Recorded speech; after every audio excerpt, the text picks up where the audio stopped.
نہیں مجھے اگر وہ تو جو ایڈورٹائزنگ کمپنیز ہیں یا اشتہار ہیں، لیکن کوئی خاص آپ بتا سکتے ہیں کون سا ایسا اشتہار ہے جو بیہودہ کپڑوں کے ساتھ ہو؟ میں بتا دیتا ہوں، میں سیریسلی جاننا چاہ رہا ہوں کوئی ایسا۔ مولانا صاحب کیا آپ کے خیال میں کچھ شوبز یعنی کہ فلم انڈسٹری کی خواتین جن کو آپ نے بہنیں اور بیٹیاں بنایا ہوا ہے، کیا وہ نہیں بے حیائی پھیلا رہی ہیں اور ان پر آپ کے کلمات کا، آپ کی تعلیمات کا اثر کیوں نہیں ہوتا؟ اثر تو اللہ ڈالتا ہے، انبیاء کے ہاتھ میں بھی نہیں ہے تو اثر تو اللہ ڈالتا ہے۔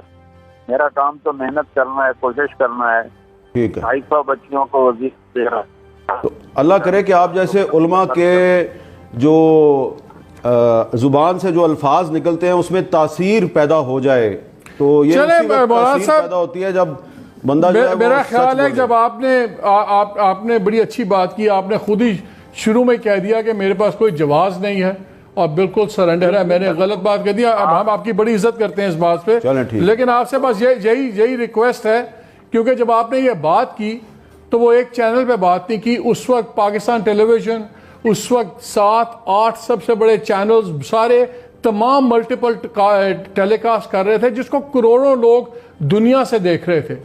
آج جو آپ نے میرے سے بات کی، آپ نے جاوید چودھری یا کامران سے بات کی، یہ بڑے ایک لمیٹڈ سرکل تھا۔ وی ہوپ کہ آپ کے جب دوسرے بھی آپ کے ایونیوز ہوں گے، آپ مہربانی سے وہاں پہ بات کلیئر کریں گے، کیونکہ صحافت بھی پاکستان میں ایک فیوریٹ بن گئی ہے، ہر کوئی اس کو رگڑ دیتا ہے۔ جتنی آج سچائی ہے، ہم نے کبھی نہیں دیکھا کسی مولوی اور عالموں کو کسی بڑے سیٹ پہ بات کرتے ہوئے، کسی ویسٹڈ گروپ پہ، یا کبھی ڈیموکریسی اور ڈکٹیٹرشپ کی جنگ ہو۔ صحافی ہی جان اس ملک میں کھو رہے ہیں، اور یہ بڑے بڑے اسکینڈل جس کے خاموشی کے کروڑوں مل سکتے ہیں، وہ ننگے کر کے سامنے ساری زندگی کی دشمنیاں پالتے ہیں۔ تو ہمیں مدد چاہیے آپ جیسے لوگوں کی۔ بھائی مالک آپ کیوں بات لمبی کر رہے ہیں؟ جب میں سرنڈر کر لیا، اپنا اعتراف کر لیا، آپ دلیلیں مجھے نہیں، میں چاہ رہا ہوں آئندہ ہمارے ساتھ کھڑے ہوں۔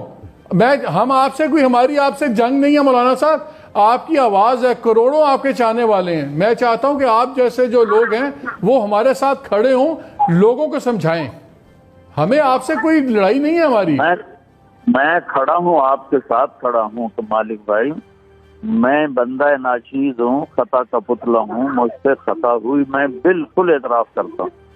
بڑی مہربانی مولانا صاحب، یہ بھی بڑے دل کی بات ہے جو آپ نے یہ ویسے بات کی ہے، ہم آپ کی بہت عزت کرتے ہیں، بہت شکریہ ہمارے سے بات کرنے کا۔ ایک بات میں کلیریفائی کر دوں کہ پاکستان کے علماء کی ایک بہت بڑی تعداد جو ہے وہ ایسے صحافیوں کے ساتھ کھڑی ہوتی ہے جو کہ حق اور سچ کے لیے آواز بلند کرتے ہیں۔ تو نہیں، مولانا صاحب نے اب کہہ دیا تو اب ٹھیک ہے، لیکن آپ نے کہا نا کہ علماء جو ہے وہ بات نہیں کرتے۔ میں آپ کو بہت سے علماء کے نام دے دوں، کیونکہ دیکھیں ہماری جو تاریخ ہے نا مالک صاحب، یہ بات ہمیں کرنی چاہیے کہ ہم یہ دیکھتے ہیں کہ آج کل میڈیا میں ان علماء حضرات کو بڑی اہمیت ملتی ہے جو ایوان اقتدار کے قریب ہوتے ہیں۔